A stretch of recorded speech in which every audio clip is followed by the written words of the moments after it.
মই ভোট বিচাৰি আহিছোঁ এটা কাৰণতেই যে অসম জাতীয় পৰিষদ দলে তেওঁলোকৰ মূল কাৰ্যসূচী হিচাপে লৈছে কা আইনখনৰ বিৰোধিতা। এই কা আইনখনৰ বিৰোধিতাৰ কাৰণেই মই ৰাজনীতিত যোগ দিছিলোঁ। কাৰণ বহুতে মোক কৈছিলে, মই আপোনালোক সকলোৱে জানে যে মই চৰকাৰী চাকৰিয়াল আছিলোঁ। চৰকাৰী চাকৰিৰ পৰা যেতিয়া মই ৰিটায়াৰমেণ্ট ল'লোঁ তেতিয়া বহুত মানুহে মোক কৈছিল যে আপুনি বিজেপি দলটোত যোগদান কৰক।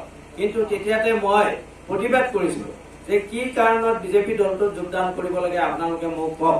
তেওঁলোকে বিজেপি দলৰ বহুতো কাৰ্যসূচীৰ বিষয়ে কৈছিলে, বহুতো ৰাষ্ট্ৰীয়তাবাদৰ ধাৰণাৰ বিষয়ে কৈছিলে।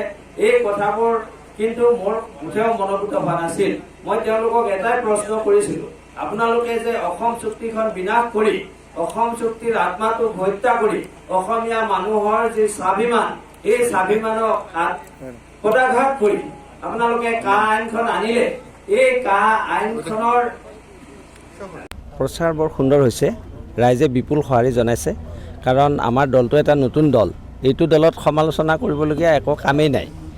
আমি নতুনকৈ আৰম্ভ কৰিছোঁ, গতিকে আমাৰ যিবোৰ কাম এতিয়া আমি হাতত লৈছোঁ, আমি যিবিলাক প্ৰস্তুতি হাতত লৈছোঁ, এই সকলোবোৰে নতুন আৰু যাৰ কাৰণে ৰাইজে আমাক সুন্দৰভাৱে আঁকোৱালি লৈছে। আমি ৰাইজৰ মাজলৈ গৈ পেলাই আমাৰ কাৰ্যসূচীবোৰ বৰ্ণনা কৰিছোঁ। তেওঁলোকে আমাক আকৌ পুনৰ মাতিছে আৰু তেওঁলোকে কৈছে যে আপোনালোকে যিমান পাৰি প্ৰচাৰ বৃদ্ধি কৰক আৰু বৃদ্ধি কৰি পেলাই আপোনালোকৰ যাতে জয় হয় তাৰ কাৰণে আমি সকলোৱে আশীৰ্বাদ ৰাখিম। আৰু বিভিন্ন নামঘৰলৈ তেওঁলোকে লৈ গৈছে, নামঘৰত তেওঁলোকে আশীৰ্বাদ দিছে। গতিকে মই ইয়াৰ পৰা এটা অনুমান কৰিছোঁ যে ৰাইজে এইবাৰ পৰিৱৰ্তন এটা বিচাৰিছে, বিজেপি চৰকাৰখনৰ পৰা পৰিত্ৰাণ বিচাৰিছে আৰু পৰিত্ৰাণ বিচাৰি পেলাই আমাৰ নতুন দলটোক আদৰি ল'ব খুজিছে। আচলতে প্ৰতিদ্বন্দ্বী প্ৰত্যেকজনে এখন খেলত, যেতিয়া আপোনালোকে ফুটবল খেলটোৰ কথাই কৈছোঁ, যেতিয়া ফুটবল খেলে তেতিয়া প্ৰত্যেকজন প্লেয়াৰৰে সমান গুৰুত্ব থাকে। এজন কম এজন বেছি তেনেকুৱা নহয়। গতিকে আমাৰ 8জন কেণ্ডিডেট আছে, আচলতে প্ৰত্যেকজনেই সমান খেলুৱৈ। তাৰ ভিতৰতে আপুনি ক'ব পাৰে যে বেকত কোনোবাই খেলিছে বা ফ্ৰণ্টত কোনোবাই খেলিছে, এইটোৱে ক'ব পাৰে। তেতিয়াহ'লে মই ক'ব লাগিব যে ভৱেশ কলিতাৰ লগত মোৰ অলপ কণ্টেষ্ট হোৱাৰ সম্ভাৱনা আছে, কাৰণ তেওঁ যিহেতু এক্সিষ্ট। গতিকে তেওঁ কিছুমান ক্ষেত্ৰত মোতকৈ অলপ আগবাঢ়ি আছে, যেনে টকা পইচাৰ ক্ষেত্ৰত। টকা পইচা তেওঁ বহুত আছে।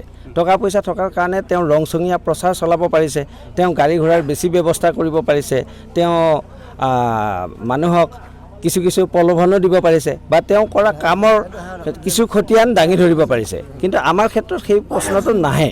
গতিকে আমি মানুহক কেৱল আমাৰ যিখিনি কাৰ্যসূচী আছে, আমি যি কাম কৰিম বুলি ভাবিছোঁ, আমি MLA বিধায়ক হ'লে কেনেকৈ কাম কৰিম, এই কথাবিলাকহে ক'ব পাৰিছোঁ। কিন্তু আমাৰ আগৰ কামৰ কোনো খতিয়ান নাই।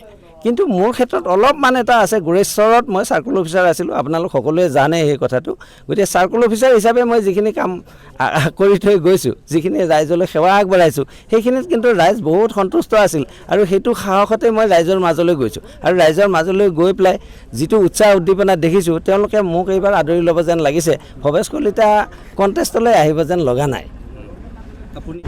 মোৰ আশা যে মই অতি কমেও 15,000 ভোটৰ ব্যৱধানত জয়লাভ কৰিম।